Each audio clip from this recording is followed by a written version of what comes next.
அஸ்ஸலாமு அலைக்கும் வரஹ்மத்துல்லாஹி வபரகாத்துஹு. இது துபாய் செய்திகள். இன்று 2020ஆம் ஆண்டு நவம்பர் மாதம் 11ஆம் திகதி. செய்தி வாசிப்பவர் ஃபாத்திமா ரிஸ்வானா. அமீரக கொடியை அவமதித்தால் 25 ஆண்டுகள் சிறை தண்டனை மற்றும் 5 லட்சம் திர்ஹம்ஸ் அபராதம். ஐக்கிய அரபு அமீரகத்தின் தேசிய கொடியை எந்த வகையிலும் தவறாகவோ அல்லது தேசிய கொடியை அவமதிக்கும் நோக்கிலோ ஈடுபடும் நபர்களுக்கு 25 ஆண்டுகள் வரை சிறை தண்டனையும் 5 லட்சம் திர்ஹம் அபராதமும் உட்பட கடுமையான தண்டனை விதிக்கப்படும் என்று அதிகாரிகள் எச்சரிக்கை விடுத்துள்ளனர்.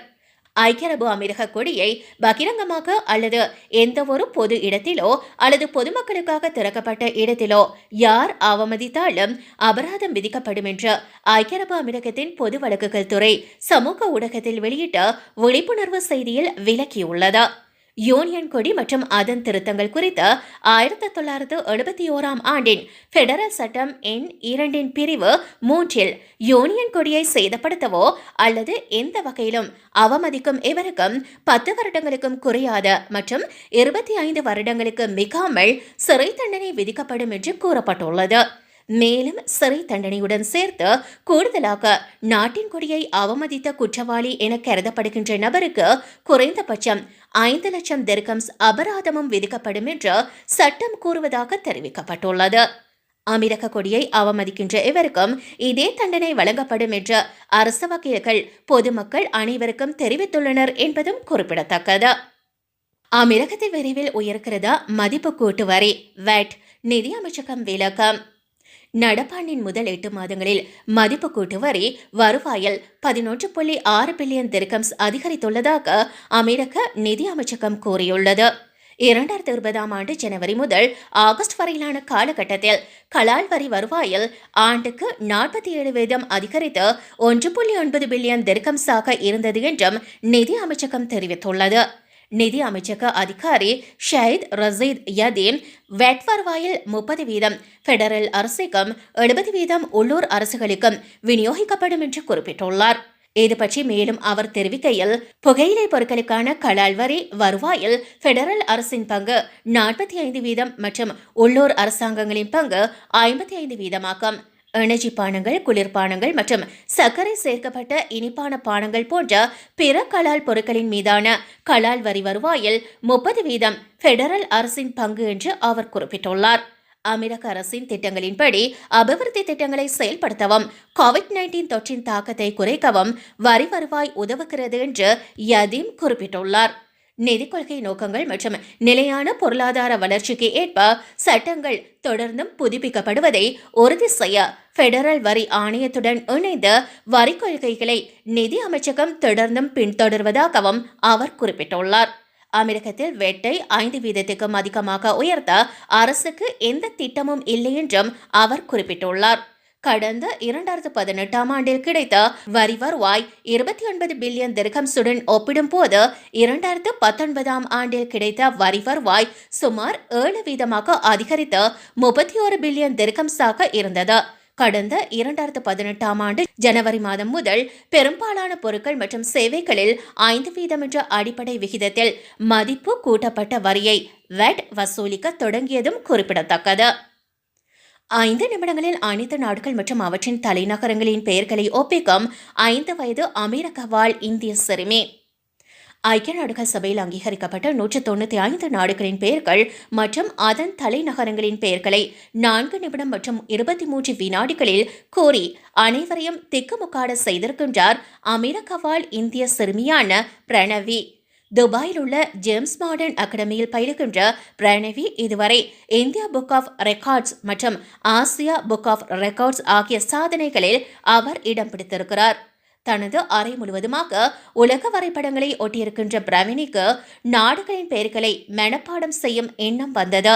சென்ற வருடத்தில் ஒரு இரவில் தனது அப்பா மற்றும் அம்மாவுடன் தொலைக்காட்சி பார்த்து கொண்டிருந்த போதுதான் அமெரிக்காவைச் சேர்ந்த 8 வயது சிறுமி அமெரிக்காவின் மாநிலங்களின் பெயர்களை மனப்பாடமாக சொல்வதை பிரணவி அன்றிரவு பார்த்திருக்கிறாள். தனக்கு அவ்வாறு நாடுகளின் பெயர்களையும் மனப்பாடம் செய்ய வேண்டும் என்று தோன்றியிருக்கிறது. பெற்றோரிடம் பிரணவி இது பற்றி கூறியிருக்கிறார். மகனின் ஆசையை நிறைவேற்ற தெளிவான திட்டங்களை வகுத்தார் பிரணவியின் அம்மாவான பிரியங்கா. ஆங்கில அகரவரிசைப்படி நாடுகளை வகைப்படுத்தி அவற்றை எப்படி ஞாபகம் வைத்துக் கொள்வது என்ற வழிமுறைகளையும் பிரியங்கா கற்றுத்தர பிரணவியும் ஆர்வத்துடன் கற்றிருக்கின்றாள். நாடுகளின் பெயர்களை 1.5 மாதங்களில் பிரணவி மனப்பாடம் செய்துவிட்டாள். ஆனால் அவற்றை சொல்ல 11 நிமிடங்கள் அவளுக்கு தேவைப்பட்டது. தொடர் பயிற்சியின் மூலமாக இந்த நேரம் 4.23 நிமிடங்களாக குறைந்தது. அவளது கடின முயற்சியின் பலனாக பல்வேறு விருதுகளை அவள் பெற்றிருக்கின்றாள். நான் பெருமையாக உணர்கின்றேன் என்று பிரணவியின் தந்தை குறிப்பிட்டிருக்கின்றார். அபுதாபியில் கட்டப்பட்டு வருகின்ற பிரம்மாண்டமான இந்த கோவில் உலகில் அனைத்து நாடுகளிலிருந்தும் நம்பிக்கை என்ற ஒன்றை மட்டும் வைத்துக்கொண்டு அமிரகத்தில் வந்திறங்கும் மக்கள் ஏராளம். சமத்துவம், பாதுகாப்பு மற்றும் மத நல்லிணக்கம் என ஒரு சராசரி மனிதனின் பாதுகாப்புக்கான அத்தனை தேவைகளுக்கும் ஒரே விடமாக அமீரகம் உருவெடுத்துள்ளது. உலக அளவில் அமீரகத்தை அடையாளப்படுத்துவது அதன் பன்முகத்தன்மையே. அமீரகத்தின் இந்த பொற்கிரீடத்தில் மேலும் ஒரு வைரக்கல் பதித்தாற் போல ஆரம்பிக்கப்பட்டதுதான் அபுதாபி இந்து கோவில். சொந்த ஊர், கண்ணுக்குள் நிழலாடும் குடும்பத்தினரின் முகங்கள் என அமீரகத்தில் கஷ்டப்படும் ஒவ்வொரு இந்தியருக்கும் ஒரு நிமிடம் தங்களுடைய சொந்த நாட்டில் இருப்பது போல மகிழ்ச்சியை அளிக்கும் விதத்தில் இந்த கோவில் கட்டப்பட்டு வருகிறது. கடந்த 2015ஆம் ஆண்டு இந்திய பிரதமர் நரேந்திர மோடி அரசுமுறை பயணமாக அமீரகத்துக்கு முதல் முறையாக வருகை புரிந்தார். அப்போது அமீரகத்தில் வசித்து வருகின்ற இந்து மக்களின் நலனை கருத்தில் கொண்டு கோவில் கட்ட அனுமதி வழங்குமாறு இந்திய பிரதமர் கோரிக்கை ஒன்றினை முன்வைத்தார். இதனை ஏற்றுக்கொண்ட அமீரகமும் அபுதாபியின் அல் ரக்பா பகுதியில் 27 ஏக்கர் நிலத்தை கோவில் கட்ட தானமாக அளித்தது. இதற்கான உத்தரவை அபுதாபியின் பட்டத்து இளவரசரும் அமீரக ஆயுதப்படையின் தலைமை துணை தளபதியுமான பெருமதிப்புக்குரிய ஷேக் முகமது பின் ஷயீத் அல் நஹ்யான் வெளியிட்டார். அமீரகத்தில் முதல் முறையாக துபாயில் குழந்தைகளுக்காகவே திறக்கப்பட்ட உறுப்பு மாற்று மையம். அமீரகத்தில் முதல் முறையாக குழந்தைகளுக்கென்றே பிரத்யேகமாக முதல் உறுப்பு மாற்று மையத்தை துபாயில் உள்ள அல் ஜலீலா குழந்தைகள் சிறப்பு மருத்துவமனை அறிமுகம் செய்துள்ளது. அல் ஜலீலா குழந்தைகள் மருத்துவமனை அதன் 4ஆம் ஆண்டு நிறைவை குறிக்கும் வகையில் துபாயில் குழந்தைகளுக்கான முதல் உறுப்பு மாற்று மையத்தை அறிமுகப்படுத்தியுள்ளது. உறுப்பு மாற்று திட்டங்களை முன்னெடுப்பதற்கான தேசிய முயற்சிகளுக்கேற்ப இந்த மையம் உறுப்பு செயலிழப்பால் பாதிக்கப்பட்ட குழந்தைகளுக்கு முழு அளவிலான கவனிப்பை வழங்கும். இந்த மையத்தில் சிறுநீரகம், கல்லீரல், இதயம் மற்றும் எலும்பு மச்சை நோய்களால் பாதிக்கப்பட்ட குழந்தைகளுக்கு உறுப்பு மாற்று சேவைகள் வழங்கப்படும்.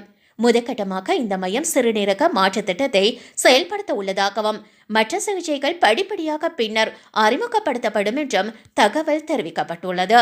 அல் ஜலீலா குழந்தைகள் மருத்துவமனையின் தலைமை நிர்வாக அதிகாரி டாக்டர் அப்துல்லா அல் கயாத் பேசுகையில் 2016ஆம் ஆண்டில் மனித உறுப்புகள் மற்றும் திசுக்களை மாற்றம் செய்ய அனுமதிக்கும் அமீரக பெடரல் சட்டம் இயற்றப்பட்டதிலிருந்து சம்பந்தப்பட்ட சுகாதார பணியாளர்கள், அமீரக குடிமக்கள் மற்றும் குடியிருப்பாளர்களுக்கு உயர்தர மாற்று உறுப்பு மாற்று சேவைகள் அணுகுவதற்கு உதவுவதில் பெரும் பங்காற்றியுள்ளனர் என்று அவர் குறிப்பிட்டுள்ளார். நிறைய செய்திகள் நிறைவு பெற்றன.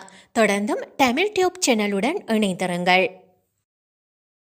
எம்முடைய செய்திகளோடு இணைந்திருந்தமைக்கு நன்றி. எம்முடைய சேனலுக்கு சப்ஸ்கிரைப் பண்ணுங்கள்.